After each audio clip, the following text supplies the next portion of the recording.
کوئی منجی ہو، ایک نجات دلانے والا ہو کہ جو انسان کو اس مشکلات سے، اس پریشانیوں سے نجات دلا سکے۔ حق بنتا ہے لوگوں کے ذہنوں میں ایسا سوال پیدا ہونا۔ کب امام ظہور فرمائیں گے؟ امام زمان علیہ السلام کے ظہور سے پہلے مشرق وسطیٰ کے حالات تبدیل ہوں گے، یہ ہمیں نہیں معلوم۔ اعوذ باللہ من الشیطان الرجیم، بسم اللہ الرحمن الرحیم، نحمدہ ونصلی علی رسولہ الکریم وعلی آلہ الاطیبین الاطہرین۔ ناظرین کرام، السلام علیکم۔ امید کرتے ہیں کہ آپ بخیر و عافیت ہوں گے۔ ناظرین، آج کی دنیا میں جو سب سے زیادہ ضرورت ہے وہ ہے، آج ہر ایک کو اس ضرورت کا احساس ہے، وہ ایک کوئی منجی ہو، ایک نجات دلانے والا ہو کہ جو انسان کو اس مشکلات سے، اس پریشانیوں سے نجات دلا سکے۔ اور اس منجی کو ہمارے یہاں آپ کے ذہن میں موجود ہے کہ کیا کہا جاتا ہے؟ اس منجی کا نام امام مہدی اجل اللہ تعالیٰ فرجہ الشریف ہے۔ اور جب امام علیہ الصلوۃ والسلام آئیں گے تو اس دنیا سے پریشانیاں، مشکلات کہ جو ظلم و جور کی صورت میں ہوگا وہ ختم ہو جائے گا۔ لیکن ہاں، یہ کب امام ظہور فرمائیں گے؟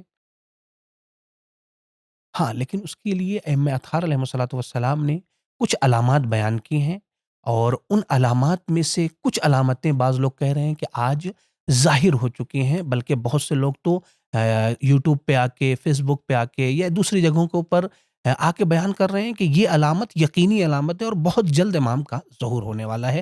آج انہی اہم سلسلے سے گفتگو کرنے کے لیے ہم حاضر ہوئے ہیں، اور ہمارے ساتھ موجود ہیں حجت الاسلام والمسلمین علی جناب مولانا علی اصغر سیفی صاحب قبلہ۔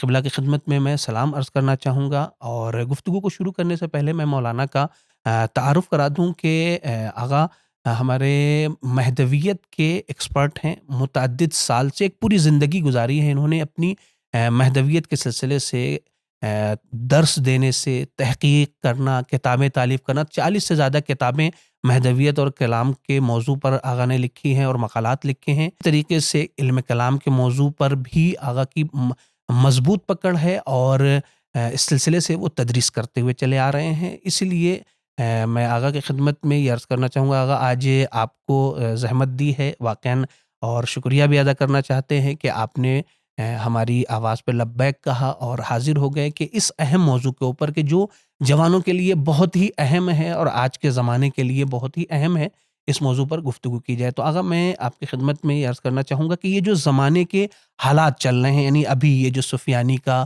خروج کہا جا رہا ہے کہ سوریہ میں ہو رہا ہے، اور وہ جو روایت اور حتمی روایت اور یقینی علامت کو بیان کیا جا رہا ہے، اس کے سلسلے سے جوان جو ہے وہ بہت پریشان ہے۔ کیا واقعاً امام علیہ الصلوۃ والسلام کا ظہور بہت جلد ہونے والا ہے، اور یہ علامت یقینی علامت میں سے ہے؟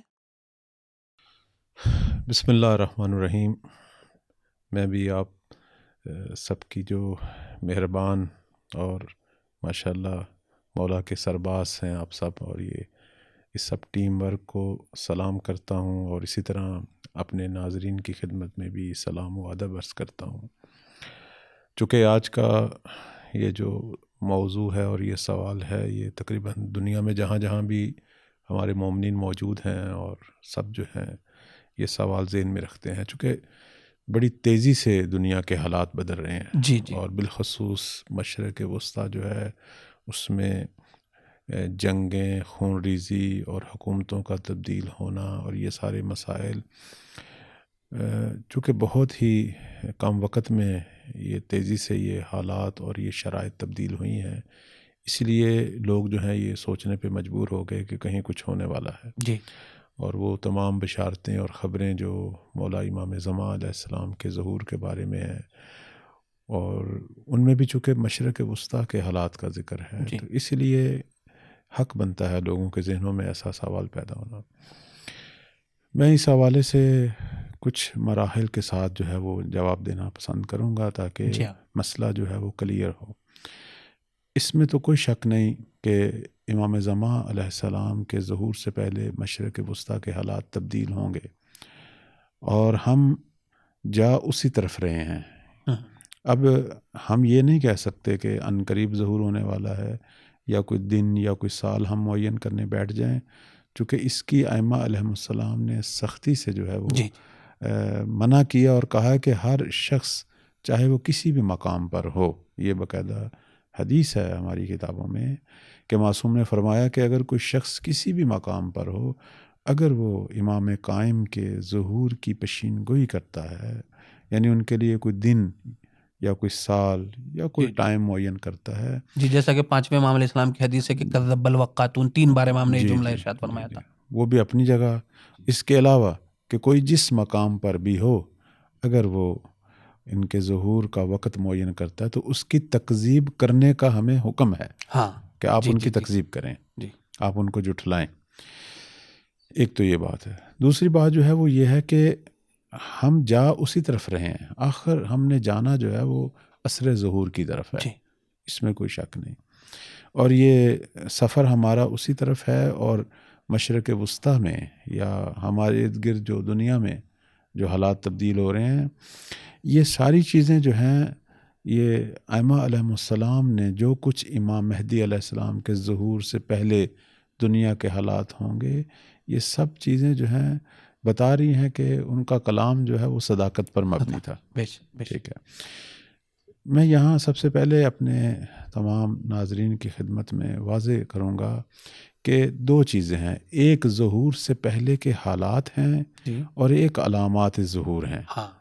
ہم لوگ بسا اوقات یہ تشخیص نہیں دے پاتے کہ یہ حالات قبل الظہور ہیں یا علامات ظہور ہیں. مثلا میں ایک مثال دیتا ہوں. معصوم نے فرمایا، ظاہراً یہ چھٹے مولا سے یہ روایت ہے کہ قائم کے ظہور سے پہلے بنی عباس کی حکومت ختم ہو جائے گی. اب آپ خود ملاحظہ فرمائیں کہ بنی عباس کی حکومت کو ختم ہوئے تو شاید 1000 سال ہونے والا ہے.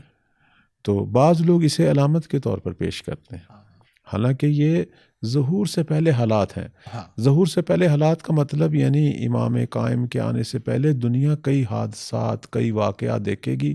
ممکن ہے ایک واقعہ اور ایک حادثے کا دوسرے حادثے سے کئی 100 سال کا فاصلہ ہو. ہاں، اصل یہ نقطہ ہے جس پر توجہ رکھیں. مثلا میں ایک مثال دیتا ہوں مزید. کچھ عرصہ پہلے آپ سب جانتے ہیں کہ سعودی عرب کے بادشاہ جناب عبداللہ جو ہیں، ملک عبداللہ، ان کا انتقال ہوا. اس وقت ہمارے سوشل میڈیا پر جو لوگ بیٹھے ہیں جن کا کام ہی مولا کے ظہور کی پیشین گوئیاں کرنا ہے، انہوں نے فوراً یہ کہنا شروع کر دیا کہ روایات میں آیا ہے کہ عرب کا بادشاہ عبداللہ جو ہے وہ فوت ہوگا اور مہدی کا ظہور ہوگا. حالانکہ یہ علامات ظہور میں سے نہیں ہے، یہ حالات قبل الظہور. اس وقت بھی ہم نے یہ کہا کہ یہ روایت موجود ہے، لیکن کون سا عبداللہ؟ پتہ نہیں، عرب میں کئی عبداللہ حاکم آئے.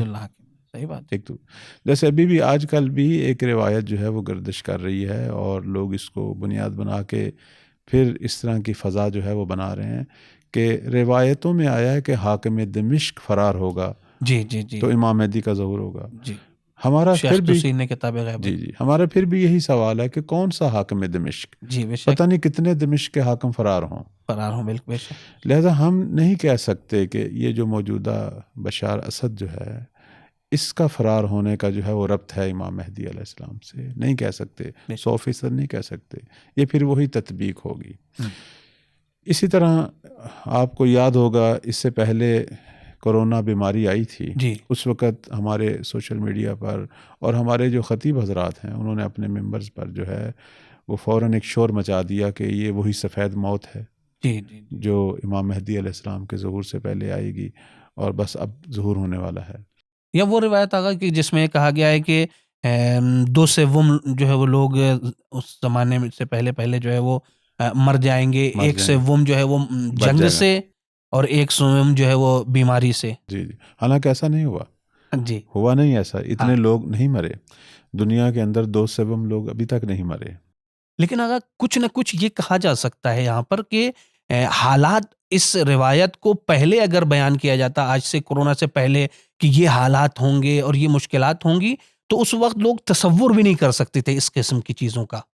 لیکن آج جب ہم ان حالات کو دیکھ رہے ہیں، دیکھنے کے بعد تو بہت کچھ نزدیک ہو گئے ہیں ہم اس چیز سے. جی. دیکھیں جی، یہ ایک فطری سی بات ہے کہ ہم آخر الزمان میں ہیں. اور اس وقت جو ہے 1,24,000 نبیوں کا زمانہ گزر چکا ہے اور ہم آخری نبی کے زمانے میں. اور آخری نبی کے 12 وصی تھے. 11 وصی جو ہیں ان کا زمانہ گزر چکا ہے. ہم 12ویں وصی کے زمانے میں ہیں. اور 12ویں وصی کے 3 دور ہیں. جی ایک ان کا زمانہ حضور تھا، وہ ختم ہو گیا، پھر زمانہ غیبت شروع ہوا ہے، زمانہ غیبت میں غیبت صغریٰ ختم ہو گئی ہے، ہم کبریٰ میں ہیں. جی اس کے بعد ایک ہی زمانہ بچا ہے، زمانہ ظہور. جی تو اب ظاہر سی بات ہے کہ ہم ہر واقعے کو جو ہے وہ یہ سمجھتے ہیں کہ شاید ہم مزید نزدیک ہو گئے. جی تو وہ تو بندہ حکیم نے پہلے ہی عرض کیا ہے کہ ہم جا اسی طرف رہے ہیں اور ہم ہر روز نزدیک ہو رہے ہیں، نزدیک سے لیکن ہم کسی واقعے کو، وہ واقعہ جو روایات میں بیان ہوا ہے، اس سے تطبیق نہیں دے سکتے. مثلا جیسے بھی میں نے کرونا کی بات کی ہے، سفید موت کی، جی روایتوں میں آیا ہے کہ مہدی کے آنے سے پہلے دنیا میں سفید موت آئے گی، لیکن اگر آپ خود میڈیکلی حوالے سے اس موضوع پر سرچ کریں، ہمیشہ ہر صدی میں کرونا ٹائپ بیماری آتی ہے، جی جی جی جسے ہم مختلف نام دیتے ہیں. کبھی طاعون کا نام دیتے ہیں، مثلا اس دفعہ ہم نے کرونا کہہ دیا. کورونا کے طاعون اور کرونا میں کیا فرق ہے؟ ایک ہی چیز ہے. ایک بیماری ہے، ایک وبا ہے جو دنیا کے کئی ممالک کو اپنی لپیٹ میں لے لیتی ہے. لیکن آپ دیکھیں پچھلی صدی میں جو طاعون آیا تھا، اس میں کتنے لوگ مرے تھے؟ لاکھوں لوگ، کروڑوں تک لوگ. مثلا اٹلی کی کیا حالت تھی پچھلے طاعون میں، ایران کی کیا حالت تھی. ایران کی گلیاں جو ہیں، میں ایک مثال دے رہا ہوں، جی کم شہر میں ہم بیٹھے ہیں تو پرانے لوگ بتاتے ہیں کہ کم کی گلیاں بھری ہوئی تھی لاشوں سے. ایران کی جو ہے وہ 3% آبادی میں سے، مثلا اگر 3 حصے کریں، 2 حصے ختم ہو چکے تھے. آیا کرونا جو ہے، وہ طاعون جو پہلے بھی آیا تھا وہ بھی چائنا سے ہی آیا تھا، اور ایران کے راستے سے اٹلی اور یورپ میں داخل ہوا، اور پوری دنیا میں اس نے تباہی مچائی. اور اگر آپ غور کریں تو ہر صدی میں ایک دفعہ طاعون آتا ہے، اور یہ طاعون جو ہے، یہی سفید موت جو ہے، وہ خود ائمہ کے دور میں آئی. امام عسکری علیہ السلام کے، چونکہ جو کچھ روایات میں ہم دیکھتے ہیں کہ امام عسکری علیہ السلام کے زمانے میں جب یہ طاعون آیا تو آپ نے شیعوں کو منع کیا حج کرنے سے. جی اور کم کے اندر جناب ابن واوے کی قبر موجود ہے. یہ وہی ہستی ہے جو امام عسکری علیہ السلام کے زمانے میں تھے. ان کو بھی مولا نے پیغام بھیجا کہ آپ اس سال حج پہ نہ جائیں، چونکہ طاعون ہے اور سفید موت ہے. چونکہ جب اس طرح کی کوئی بیماری پھیلے تو اس وقت حکم ہوتا ہے کہ آپ اپنے گھروں میں رہیں، اپنے قصبوں میں رہیں، تاکہ آپ کی وجہ سے بیماری کہیں اور منتقل نہ ہو. یہ بھی اسلام کا ایک بہترین اصول ہے، جس کو آج دنیا جو ہے وہ ایک بہترین زرعی اصول کے طور پر سمجھتی ہے کہ حقوق انسانی کے حوالے سے. تو میں یہ کہنا چاہتا ہوں کہ مولا کے آنے سے پہلے سفید موت آئے گی. وہ کون سی سفید موت؟ معلوم نہیں. اس طرح کی پتہ نہیں کتنی دفعہ ہو. جیسے ابھی آپ خود دیکھ لیں، ایک نیا وائرس کا جو ہے وہ شور اٹھ چکا ہے. تو اب یہ ہے، اس کے بعد پتہ نہیں اور کیا ہوگا، ہمیں نہیں معلوم.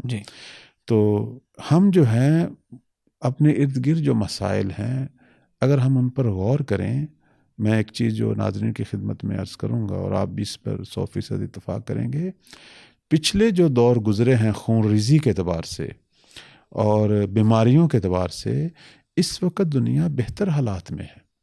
مثلا آپ پچھلا جو طاعون دیکھیں اور موجودہ کرونا دیکھیں، دنیا نے میڈیکلی اعتبار سے جو ترقی کی ہے، زیادہ بہتر طریقے سے اس دفعہ بیماری کو کنٹرول کیا ہے. جی ہلاکتوں کی تعداد وہاں تک نہیں پہنچی جو پرانے زمانے میں پہنچتی تھی. اور آپ کی خدمت میں عرض کریں، جنگیں ہیں، خون ریزی ہے، حالات خراب ہیں، لیکن اگر آپ پہلے جو جنگیں ہوتی رہی ہیں انسانوں کے اندر، یہی جنگیں عظیم کو دیکھ لیں، پہلی 2 جنگیں، کتنی بڑی تعداد میں لوگ مارے گئے. اس سے پہلے آپ مغلوں کے حملے دیکھ لیں عالم اسلام پر. ہم یہ داستانیں ہم سنتے ہیں، کھوپڑیوں کے مینار کھڑے گئے، شہروں کے شہر جلائے گئے. لیکن آقا یہاں پر معذرت کے ساتھ کہ ہم لوگوں کے زمانے میں جو متعدد واقعات پیش آ رہے ہیں، پہلے بات صحیح ہے آپ کی کہ آخر الزمان کا سلسلہ ہے، متعدد جنگی حالات، یہ ساری چیزیں پیش آ رہی ہیں، مشکل نہیں ہے اس میں. لیکن یہ جو پچھلے، میں یہ کہوں گا کہ 4-5 سال 6 سال بلکہ کہتے ہیں 15 سال کے بیچ میں جو حالات اچانک تبدیل ہوئے، جیسا کہ آپ نے بھی کہا کہ تو اس میں بہت سی نشانیاں لگ رہی ہیں کہ بالکل جو ہے وہ یہ تطبیق ہونے والی حالات جو ہے وہ آ رہے ہیں. جو حالات تیزی سے تبدیل ہوئے ہیں وہ مشرق وسطیٰ کے ہوئے ہیں. جی اور ہم خود دیکھ رہے ہیں آپ کی خدمت میں کہ اس وقت مثلا جو چیز سامنے نظر آ رہی ہے وہ فلسطینیوں کی جو موجودہ حالت زار ہے. جی اور اس کے علاوہ آپ خود دیکھ رہے ہیں باقی جو مسلمان گروہ ہیں، اور اس حوالے سے سوریہ کی جو موجودہ حالت ہے، یہ ہم سب دیکھ رہے ہیں. میں یہاں عرض کرنا چاہتا ہوں کہ وہ سفیانی کہ جس کے بارے میں اب جو ہے وہ دوبارہ گفتگو شروع ہو چکی ہے، جس کے بارے میں اب دوبارہ یہ گفتگو شروع ہو چکی ہے، موجودہ جو سوریہ کی حکومت ہے اور جو احمد شرح صاحب ہیں، المعروف جولانی صاحب، ان کا سفیانیت سے کوئی تعلق نہیں، نہ ان کا نہ ان کے گروہ کا۔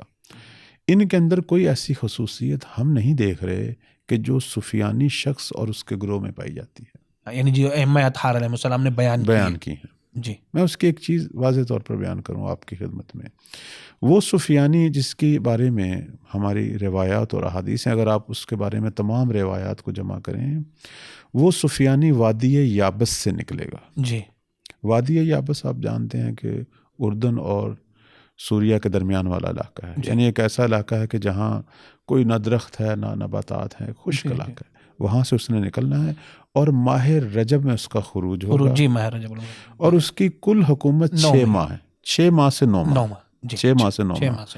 مثلا اگر ہم ماہ رجب کو شمار کریں اور امام مہدی علیہ السلام کا جو ظہور ہے وہ محرم ہے، روز عاشور، تو 6 ماہ بنتی ہے، اور اگر اس کا رجب سے پہلے خروج ہو تو وہ 3 مہینے پہلے ہوگا۔ اور اس اعتبار سے جو ہے آپ کی خدمت میں عرض کریں، مثلا فرض کریں ربیع الثانی میں اس کا خروج ہے، اور اس اعتبار سے محرم تک 9 ماہ بند ہے۔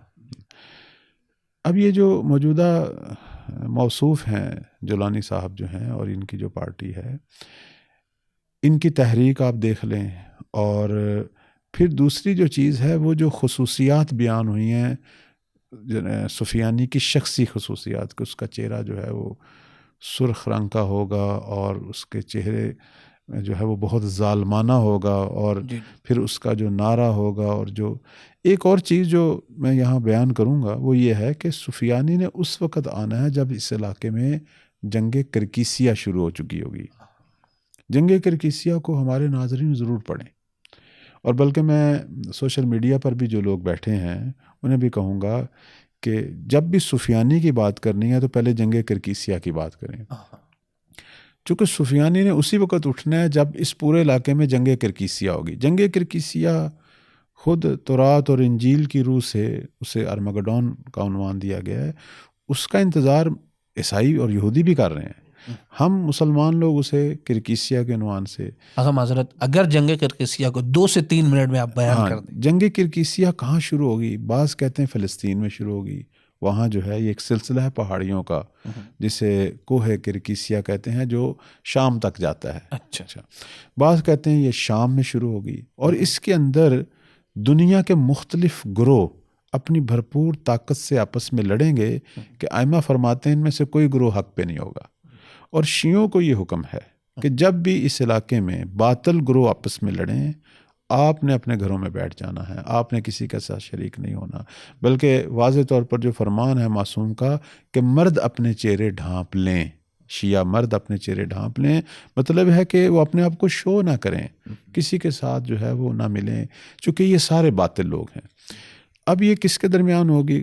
کچھ عرصہ پہلے جو ہے ایک بہت بڑے اسکالر جو ہیں عالم اسلام کے، میں کہوں گا جنہوں نے مہدویت پر بہت زیادہ کام کیا، آغا قرآنی رحمۃ اللہ علیہ، جنہوں نے معجم الکبیر بھی لکھی، میں ایک دفعہ ان کا انٹرویو سن رہا تھا، وہ فرما رہے تھے کہ جنگ کرکیسیہ میں، البتہ یہ ان کا نظریہ ہے، وہ فرما رہے تھے کہ ایک طرف یہودی ہوں گے، ایک طرف اہل ترک ہوں گے، اور اسی طرح کرد لوگ ہوں گے، اور چوتھی طرف تکفیری ہوں گے۔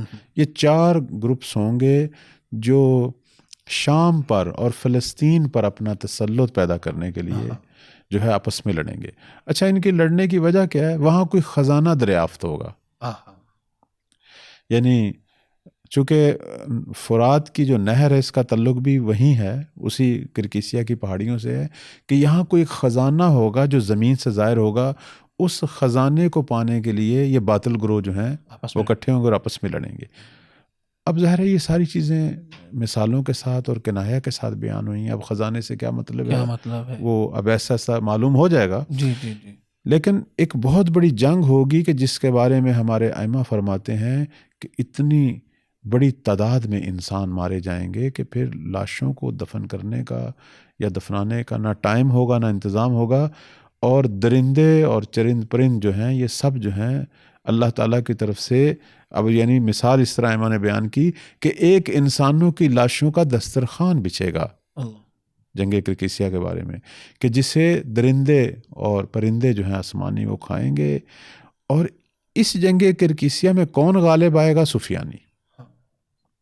لہذا ائمہ فرماتے ہیں کہ سفیانی جب اٹھے گا شروع میں اس کا شیعوں سے کوئی کام نہیں. وہ جنگ کرکیسیا میں ایک گروہ، وہی جو تکفیری گروہ ہے وہ وہی ہوگا، اور بالآخر وہ اپنی تمام تر جو مد مقابل قوتیں ہیں ان کو شکست دے گا.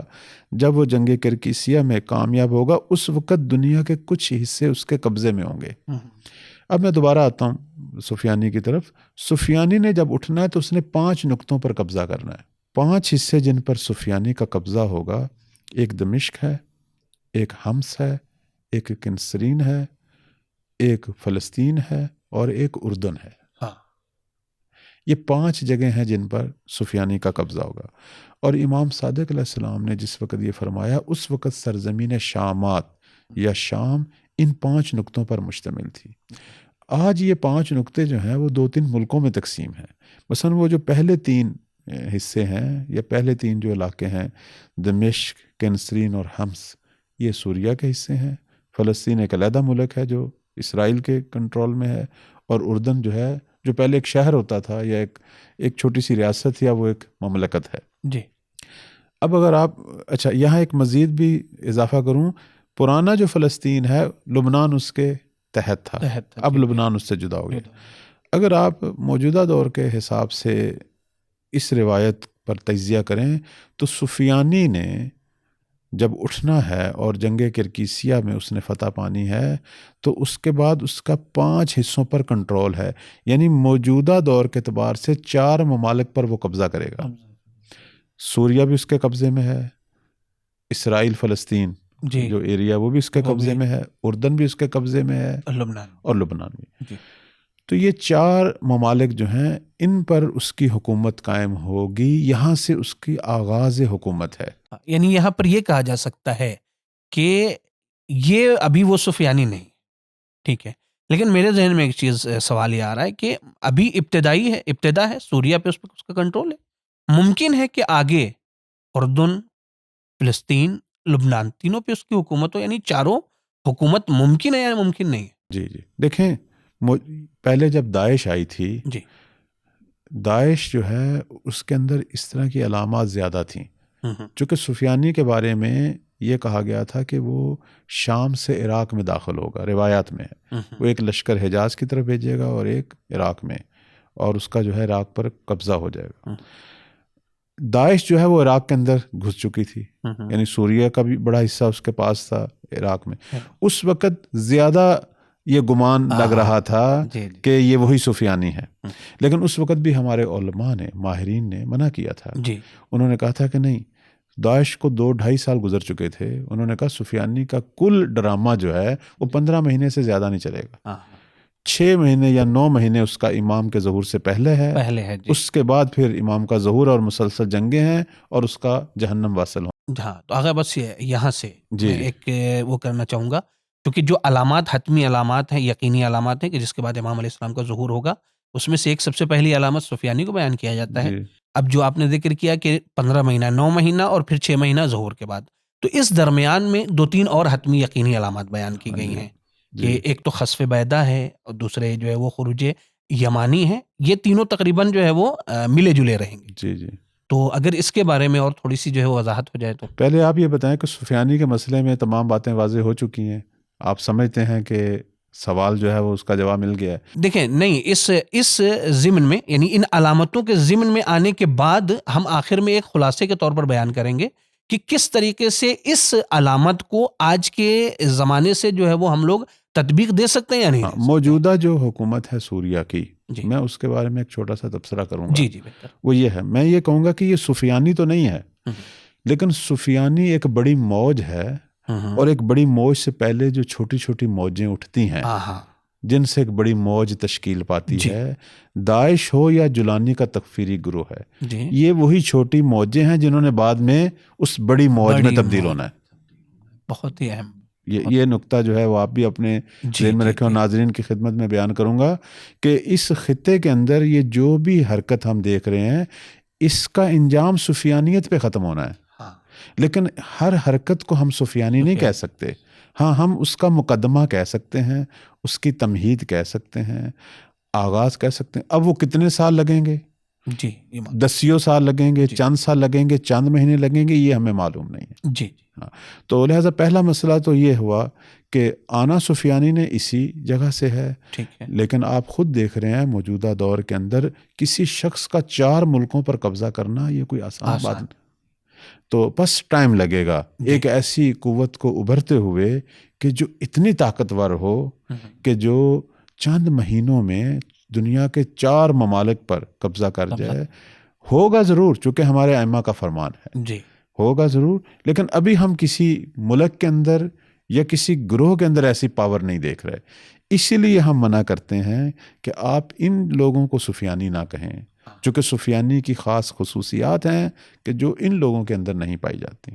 ان لوگوں کی تو یہ حالت ہے کہ اسرائیل نے سوریہ پر جو حملے کیے ہیں یہ اس کا دفاع نہیں کر سکے. اور خود انہوں نے کہہ دیا دنیا کے میڈیا کو، آپ اس کا انٹرویو سنیں، کہ اب ہمارے اندر اتنی طاقت نہیں ہے کہ ہم اس کا مقابلہ کر سکیں یا کسی اور جنگ کا حصہ بن سکے. حالانکہ سفیانی ایسا نہیں ہوگا، وہ تو جنگ پہ جنگ کرتا ہوا آگے بڑھے گا. حتیٰ اس نے عراق میں آنا ہے، اس نے مکہ اور مدینہ تک جانا ہے. جی. اور اس لیے کہتے ہیں سفیانی کے جب مظالم بیان کیے ہمارے ائمہ نے تو اصحاب ائمہ جو ہیں وہ اکثر یہ کہا کرتے تھے کہ خدا کرے یہ حتمی علامت نہ ہو. تو ائمہ فرماتے تھے کہ نہیں، برعکس یہ حتمی علامت ہے اور اس نے ہر صورت میں آنا ہے. حتیٰ کہ ہمارے ائمہ نے جب سفیانی کا ذکر کیا فرمایا جب بھی تم سفیانی کو دیکھو گے گویا تم نے دنیا کا بدترین انسان دیکھا، چونکہ اس سے بڑا ظالم جو ہے اس سے پہلے دنیا میں کوئی بھی نہیں ہوگا. تو اب آپ نے چونکہ مزید کچھ سوال کیا تھا، مزید کچھ علامات کے حوالے سے. جی لیکن جی سفیانی سے ملتی جلتی جو دوسری علامت ہے جو سفیانی کے ساتھ مربوط ہے وہ خسف بیدا ہے. خسف بیدا جو ہے وادی بیدا ہے مکہ اور مدینہ کے درمیان. ابھی بھی وہ لوگ جو عمرہ اور حج کے لیے جاتے ہیں وہ جانتے ہیں کہ مدینہ سے جب مکہ کی طرف نکلتے ہیں تو راستے میں ایک وادی ہے بیدا، جسے عرب لوگ وادی جن بھی کہتے ہیں. اور وہاں کوئی ٹھہرتا نہیں ہے، کوئی عجیب نحس سی جگہ ہے. اور ہمارے فقہا نے اس جگہ پہ قیام اور حتیٰ نماز پڑھنا جو ہے وہ مکروہ قرار دیا ہے، کیونکہ بالآخر یہ ان جگہوں میں سے ہے کہ جہاں اللہ کا عذاب ہوگا. اور ویسے بھی زمین کی وہ جگہیں جہاں پہلے عذاب ہو چکا ہو یا عذاب ہونا ہو وہاں عبادت کرنا جو ہے وہ مکروہ قرار دیا گیا ہے. تو کہتے ہیں کہ امام علیہ السلام جب ان کا وقت ظہور نزدیک ہوگا، یا دوسرے لفظوں میں آخری جو نشانی ہے نفس زکیہ کی شہادت، اس کے بعد مولا جو ہیں وہ مدینہ سے نکلیں گے مکہ کی طرف. چونکہ ہماری روایات کی روح سے زمانہ غیبت میں امام کی جو جائز سکونت ہے وہ مدینہ ہے. اور یہ روایات میں غیبت النعمانی میں یہ روایات ہیں کہ جس میں ائمہ سے سوال ہوا کہ قائم زمانہ غیبت میں کہاں رہیں گے، تو فرمایا مدینہ طیبہ میں رہیں گے، مدینہ منورہ میں رہیں گے. اور خود دعائے ندبہ کے اندر ہم مولا کی جو جائز سکونت ہے کوہ رضوی یا کوہ ذی طویٰ جو ہم کہتے ہیں وہی مدینہ کے اطراف میں ہے. امام نے مدینہ سے نکلنا ہے مکہ کی طرف. سفیانی کو اپنے ذرائع سے پتہ چل جائے گا کہ امام مہدی علیہ السلام جو ہیں وہ مدینہ سے مکہ کی طرف روانہ ہو چکے ہیں. اس وقت وہ ایک فوج کا ایک حصہ یا ایک لشکر جو ہے امام کے پیچھے بھیجے گا تاکہ مولا کو جو ہے وہ مکہ نہ جانے دیا جائے، یا اگر وہ مکہ پہنچ چکے ہیں تو انہیں گھیرے میں لیا جائے اور انہیں شہید کیا جائے. یعنی امام مہدی علیہ السلام پر حملہ کے لیے سفیانی ایک لشکر بھیجے گا. اور یہ لشکر جو ہے جب وادی بیدا میں پہنچے گا اس وقت آسمان سے ایک آواز آئے گی کہ اے سرزمین بیدا ان ظالموں کو اپنے اندر نگل لو، اور زمین پھٹے گی اور یہ لشکر اپنے سارے ساز و سامان کے ساتھ زمین میں دھنس جائے گا. اور یہ بہت بڑی علامت ہوگی. دیکھنا اب ہم ایک ٹیکنالوجی کا دور ہے، ترقی کا دور ہے، بہت ساری چیزیں لائیو دیکھ رہے ہیں. بہت جگہ حملے ہوتے ہیں، بہت جگہ اب جیسے دنیا میں اس وقت ایک عذاب آپ دیکھ رہے ہیں، تو آگ لگی ہوئی ہے. تو اس وقت یہ وہ چیز ہے جو دیکھی جائے گی. اور روایات میں ہے کہ 2 بندے بچیں گے، ایک بندہ جو ہے ان میں سے امام کی خدمت میں پہنچے گا اور ایک سفیانی، اور اس عذاب کی خبر دیں گے.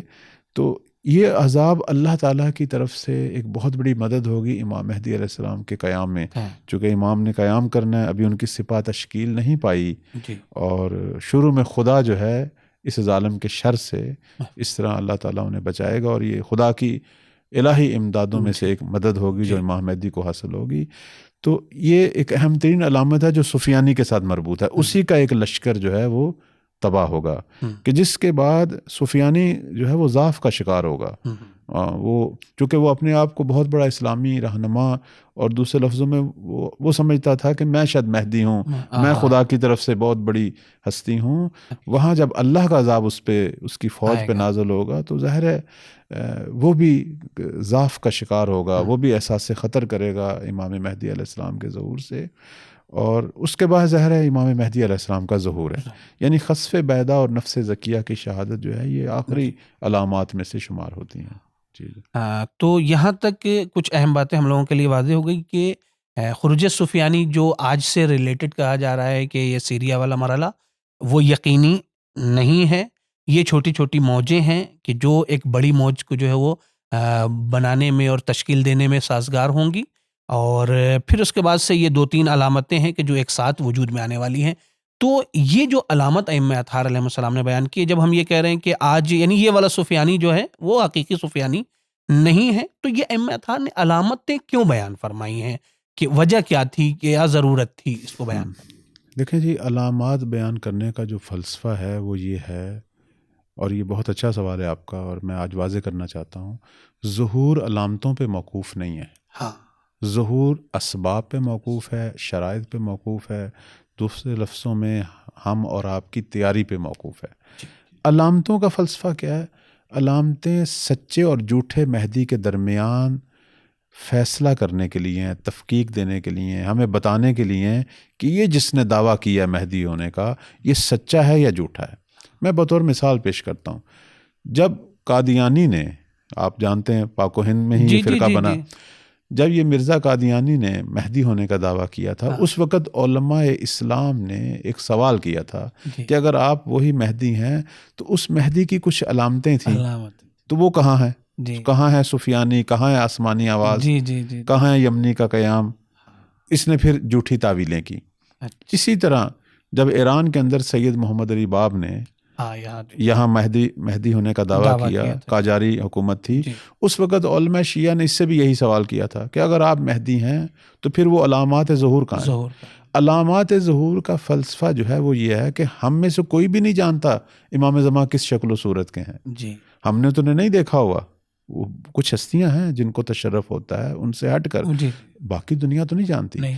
جب کوئی شخص مکہ میں کھڑا ہو کر بیت اللہ میں یہ دعویٰ کرے کہ میں مہدی ہوں، تو ان کی حقیقت کو جاننے کے لیے کہ یہ سچا مہدی ہے یا جھوٹا مہدی ہے، یہ صرف اس چیز کو بتانے کے لیے علامات ہیں۔ اگر یہ علامات دنیا میں ظاہر ہوئی ہوں گی تو وہ سچا مہدی ہے۔ اگر کوئی شخص دعویٰ کرتا ہے اور ان میں سے کوئی علامت ظاہر نہیں ہوئی تو اس کا مطلب ہے کہ یہ سچا مہدی نہیں ہے۔ بس علامتوں کا فلسفہ صرف یہی ہے، سچے مہدی کو جھوٹے مہدی سے تشخیص دینا۔ چونکہ طول تاریخ میں بہت سارے جھوٹے مہدی گزرے ہیں، ہماری تاریخ میں تقریباً ہر صدی میں جھوٹے مہدی گزرے، بہت سارے فرقے بنے ہیں۔ یہ تو میں نے جو ماضی قریب کے فرقے ہیں ان کی بات کر رہا ہوں، آپ پوری تاریخ میں دیکھیں، یہ سوڈان میں مہدی ہونے کا دعویٰ کیا گیا، عراق میں کیا گیا، پاکستان میں، انڈیا میں بھی کئی لوگ ہیں جن کو یہ الزام ہے، لوگ جو ہے وہ انڈیا میں بھی اس وقت موجود ہیں جن کے ابھی قادیانی کے بعد بھی کچھ لوگوں نے دعویٰ کیا، پاکستان میں بھی ہیں اور بھی دنیا میں ہیں، ایران میں بھی ہیں۔ تو اب یہ جو لوگ، چاہے ان کو کوئی نفسیاتی بیماری ہے یا یہ استعمار کے جنڈ ہیں یا یہ ابلیسیت ہے ان کے اندر، ہمیں نہیں معلوم، لیکن یہ بات ہے کہ ہمیشہ ہر دور میں لوگوں کو بیوقوف بنانے والے ایسے گمراہ لوگ ہیں کہ جو مہدی ہونا کا دعویٰ کرتے ہیں، جھوٹا دعویٰ۔ اس وقت یہ علامات ہماری مدد کریں گی۔ علامتوں کا پس ایک ہی فلسفہ ہے، سچے مہدی کو جھوٹے مہدی سے تشخیص دینا۔ اور میں دوسری جو بات کرنا چاہتا ہوں وہ یہ کہ علامتیں اور ظہور ایک ہی چیز ہے۔ چونکہ علامتیں 6 ماہ یا 9 ماہ پہلے شروع ہوں گی، علامتیں اور ظہور کا ایک ہی جو ہے وہ ایک ہی سسٹم ہے، ایک ہی چیز ہے۔ یہ پورا جو پروسیس ہے یہ موقوف ہے اسباب ظہور پر۔ جب اسباب ظہور ظاہر ہوں گے، خود بخود علامتیں بھی ظاہر ہونا شروع ہو جائیں گی۔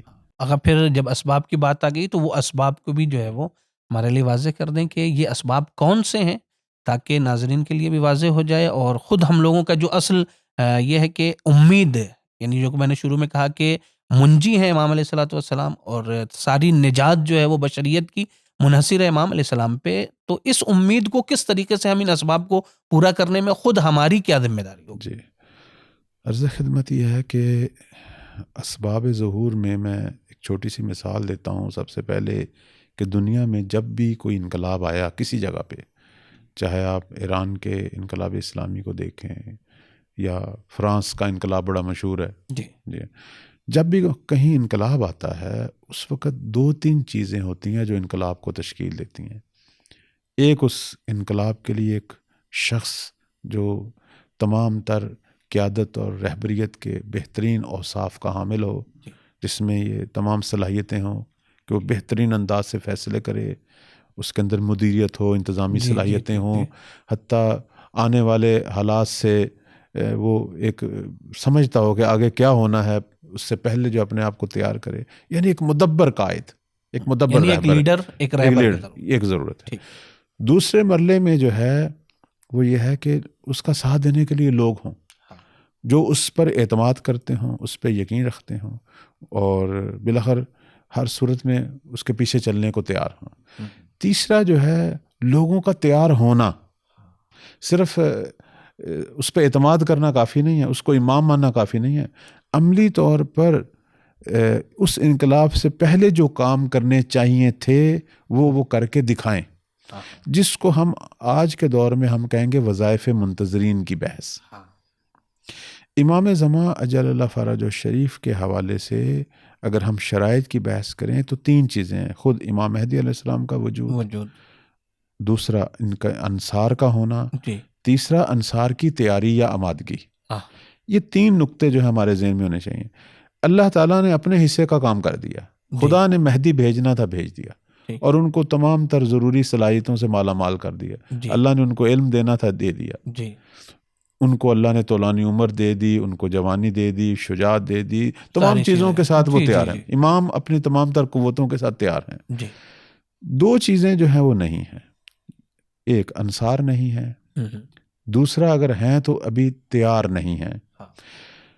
میں نے پہلے بھی کہیں کہا تھا کہ ہم شیعہ لوگ جو ہیں ہم اچھے محب ہیں ائمہ کے، اس میں کوئی شک نہیں. محبت کے حوالے سے ہم بہترین ہیں. ہمارے جتنے بھی پروگرام ہوتے ہیں پوری دنیا میں یہ ہماری ائمہ سے محبت کی علامت ہے، بالخصوص امام زمان سے. اور یہ سارے کام ہم اپنی نجات کے لیے کرتے ہیں، اور کیونکہ محبت جو ہے وہ باعث نجات ہے. لیکن محبت صرف کافی نہیں ہے، امام کو ناصر بھی چاہیے. امام کا جو مشن ہے اس کے لیے محبت کافی نہیں ہے. محبت میری آپ کی آخرت کے لیے ٹھیک ہے، ہاں ہماری نجات کا باعث بن جائے گی، بالآخر کہیں نہ کہیں یہ کام آ جائے گی، شفاعت کا باعث بن جائے گی. لیکن موجودہ دور میں بے عنوان ہے کہ میں اس وقت امام مہدی علیہ السلام کے دور میں ہوں اور ان کا منتظر ہوں، اور اس وقت میں جو مسلمان ہوں، شیعہ ہوں، میرا تعلق اس وقت کی حجت سے ہے اور وہ امام مہدی ہیں. ان کے مشن کے اعتبار سے میں نے اپنے آپ کو تیار کیا یا نہیں کیا، یہ اہم نقطہ ہے. جب میں ان چیزوں پر غور کروں گا اور اپنے جو وظائف ہیں، مثلا وظائف منتظرین، ان کو کتابوں میں ڈھونڈوں گا اور اس پر عمل کروں گا. بعض لوگ یہ سمجھتے ہیں کہ آقا وظائف منتظرین تو یہی کچھ ہے، نماز پڑھنا، روزہ رکھنا، مجالس میں شرکت کرنا، دعائیں. نہیں، یہ نہیں ہے. یہ ایک میری دینی زندگی کا حصہ ہے. یہ چاہے ظہور ہو یا نہ ہو، یہ ہر صورت میں میں نے کرنا ہے. کچھ چیزیں ایسی ہیں جن کو ائمہ نے بے عنوان وظائف منتظر بیان کیا ہے.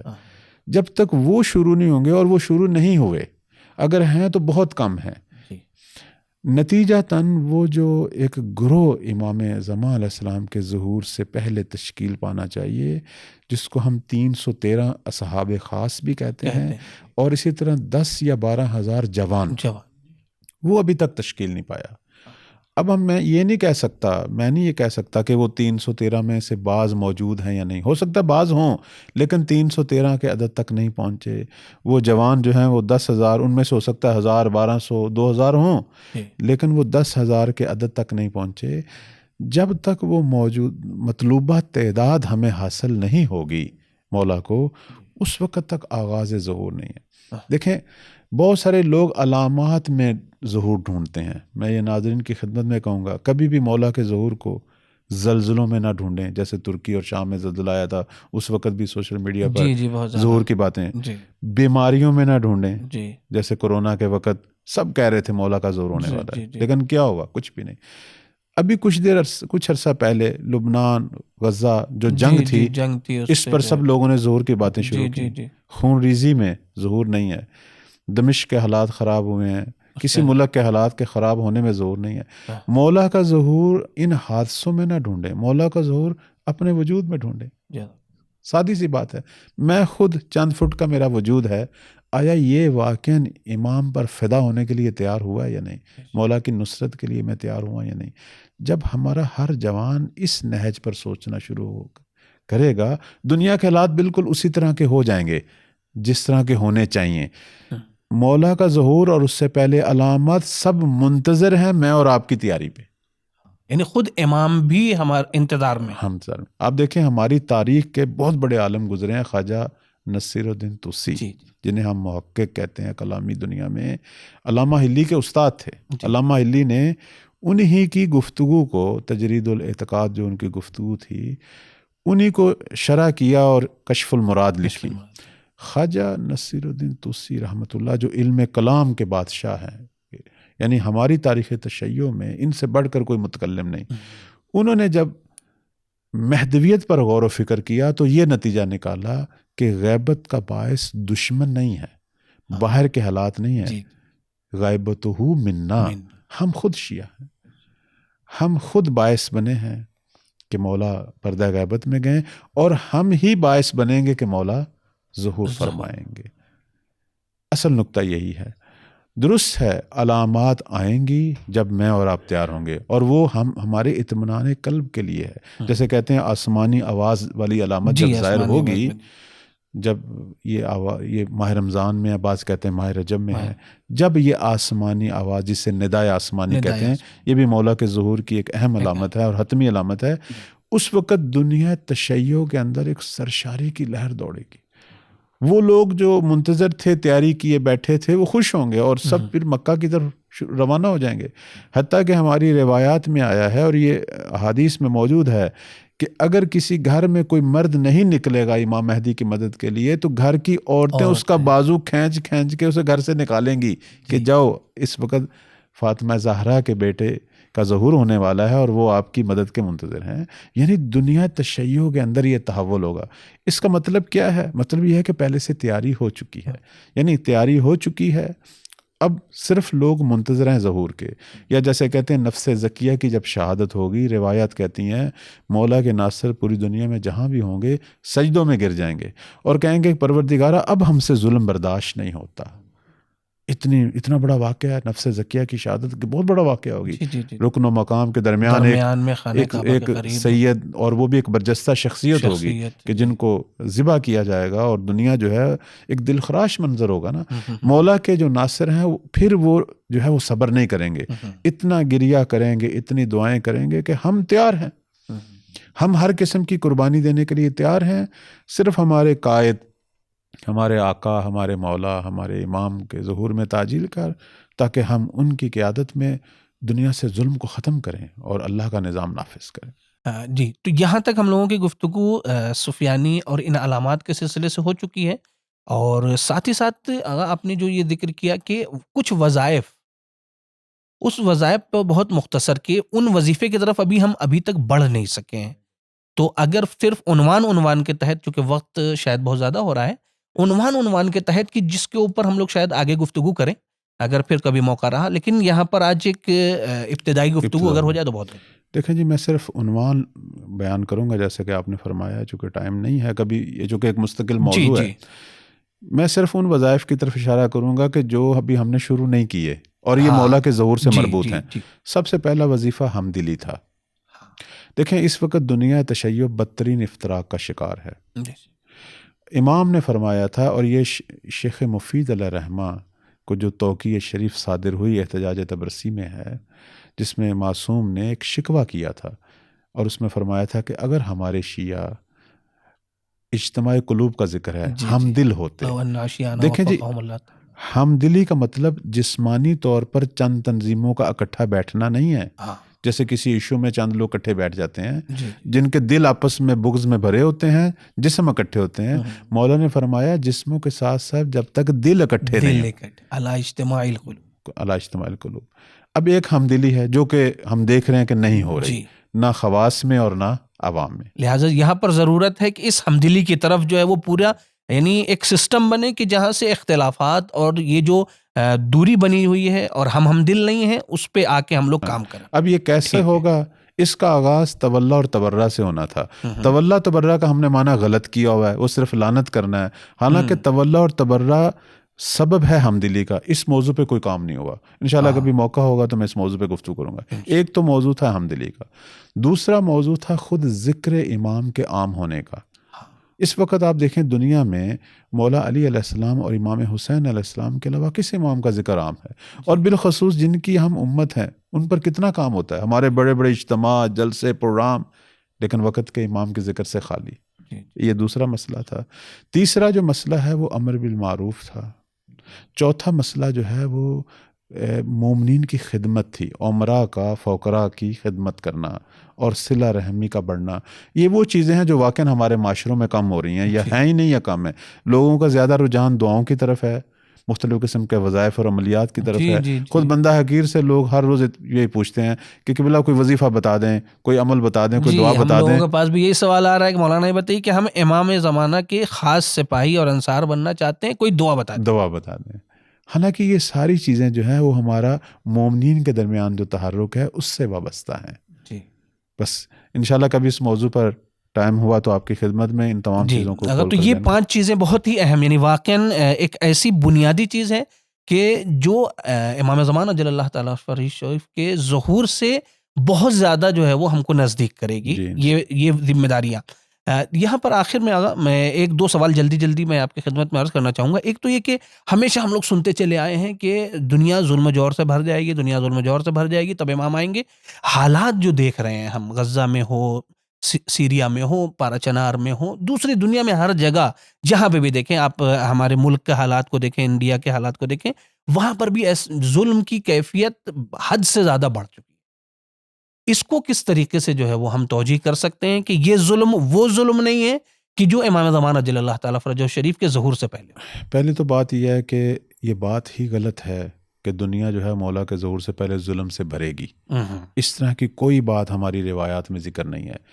ہمارے خواص نے غلط ترجمہ کیا ہے مشہور حدیث کا جو شیعہ سنی کتابوں میں ہے. میں اب آپ کے سامنے وہ حدیث بیان کر دیتا ہوں. حدیث ہے کہ یملا الارض عدلا و قسطا کما مولئت ظلما و جورا. آپ خود اہل علم ہیں، میں اس کا ترجمہ کر رہا ہوں. مہدی جو ہیں صلوات اللہ علیہ وہ زمین کو عدل و انصاف سے بھریں گے جس طرح کے ظلم و جور سے بھری ہوئی ہو. کما حرف تشبیہ ہے، نہ کہ زمانہ ظہور سے قبل کی حالت ہے. اب میں اس کا ترجمہ مزید کرتا ہوں. یعنی مولا آ کے زمین کو عدل و انصاف سے بھریں گے جس طرح کہ اس سے پہلے کبھی ظلم و جور سے بھری ہوئی ہو. چونکہ زمین کی تاریخ میں کئی ایسے دور آئے ہیں کہ جب وہ ظلم و جور سے بھری ہوئی نظر آتی تھی، تو لوگ مہدی کے زمانے میں اسی طرح زمین کو عدل و انصاف سے بھرا ہوا دیکھیں گے. کما نے، حرف کما جو ہے، تشبیہ دی ہے زمین کے کسی بھی ظلم سے بھرے ہوئے دور سے، نہ کہ اس کا یہ مطلب ہے کہ مولا کے آنے سے پہلے دقیقاً زمین ظلم سے بھرے گی. لیکن اگر دیگر روایات میں تو اس قسم کی ہے کہ حالات ظلم اور اس کے ایسے ہوں گے، یہ ٹھیک ہے، اس حدیث میں کوئی شک و شبہ نہیں ہے کہ اس میں کما تشبیہ کے لیے ہے. لیکن جو ظلم کے حالات ہوں گے، متعدد روایات میں تو ظلم اور اس وقت کے حالات کے سلسلے سے تو بات متفقہ ہے. اس میں یہ ہے کہ ہمارے لوگوں نے صرف ایک چیز کو بیان کیا، دوسری چیز کو بیان نہیں کیا. ظہور سے پہلے دنیا 2 قطب میں تقسیم ہوگی، 2 محور ہوں گے. ایک محور ظلم ہے، محور شرارت ہے، محور ابلیسیت ہے. ایک محور جو ہے وہ نیک اور صالح لوگوں کا قیام، تحرک. دنیا کے اندر 2 چیزیں نظر آئیں گی، ایک نورانی حصہ اور ایک ظلمت سے بھرا. ہمارے لوگوں نے صرف ظلمت والے پہلو کو تو ذکر کیا ہے، نورانی پہلو کو کیوں نہیں ذکر کرتے؟ کیوں نہیں ان روایات کو ذکر کرتے جس میں یہ بیان کیا گیا ہے کہ مہدی کے آنے سے پہلے اہل خیر اٹھیں گے، بدعتوں سے لڑنے والے اٹھیں گے، امر بالمعروف کرنے والے اٹھیں گے. وہ بھی بیان کرنا چاہیے. تو ہم نے صرف ایک چیز کو بیان کیا ہے. ایک سیاہ چہرہ دنیا کا دکھایا ہے، لیکن اس سے پہلے جو ناصرین نے کام کرنا ہے، پوری دنیا میں جو اہل خیر نے کام کرنا ہے مولا کے ظہور کے لیے، کہ جس کی وجہ سے ظہور ہوگا وہ نہیں بتاتے. تو پس دنیا میں دونوں قسم کے لوگ ہوں گے، اور ہمیشہ حق، ہمیشہ خیر و شر رہا ہے، جی وہ حق تو و باطل ہمیشہ حق رہا و ہے. باطل رہا ہے. تو اور مہدی کے ظہور سے پہلے بھی حق و باطل ہوگا. ہاں، آدم صلوات اللہ علیہ کے زمانے سے لے کر اب تک باطل زیادہ تعداد میں رہا ہے اور رہے گا، اور حق والے لوگ ہمیشہ تھوڑے ہیں. یہ ٹھیک ہے، ان کے ظہور سے پہلے بھی یہی ہوگا. ہاں، فرق کیا ہوگا کہ جب امام آئیں گے تو وہ اہل حق امام کی قیادت میں اہل باطل پر غلبہ پالیں گے، اور پھر دنیا کا چہرہ بدل جائے گا. سارا چہرہ جو ہے وہ خیر و برکت میں آ جائے گا. جیسا کہ سورہ نور کی 55 نمبر آیت جو ہے وہ امام مہدی علیہ السلام کے زمانے کی جو دنیا کی خبر دے رہی ہے، اس میں اللہ تعالیٰ نے چار چیزیں بیان کی ہیں. وہ جو وعدہ کیا ہے، وعد اللہ الذین آمنوا، کہ اللہ نے اہل ایمان جو عمل صالح انجام دیتے ہیں ان سے 4 وعدے کیے ہیں. ایک، ان کو زمین میں خلافت دے گا. دوسرا جو ہے اسلام میں کو جو اللہ کا پسندیدہ دین ہے اسے پوری دنیا میں استحکام دے گا. تیسرا جو ہے دنیا سے خوف ختم کرے گا. چوتھا، پوری دنیا اللہ کی عبادت کرے گی، زمین اللہ کی عبادت کرے گی. تو امام کے ظہور سے پہلے دنیا میں دونوں طرح کے لوگ ہیں. وہ لوگ بھی ہیں جو ظالم ہیں، جو باطل ہیں، جن کا کام ہی شرارت کرنا اور جن کا کام ہی جو ہے وہ یہی دنیا کو سیاہ کرنا.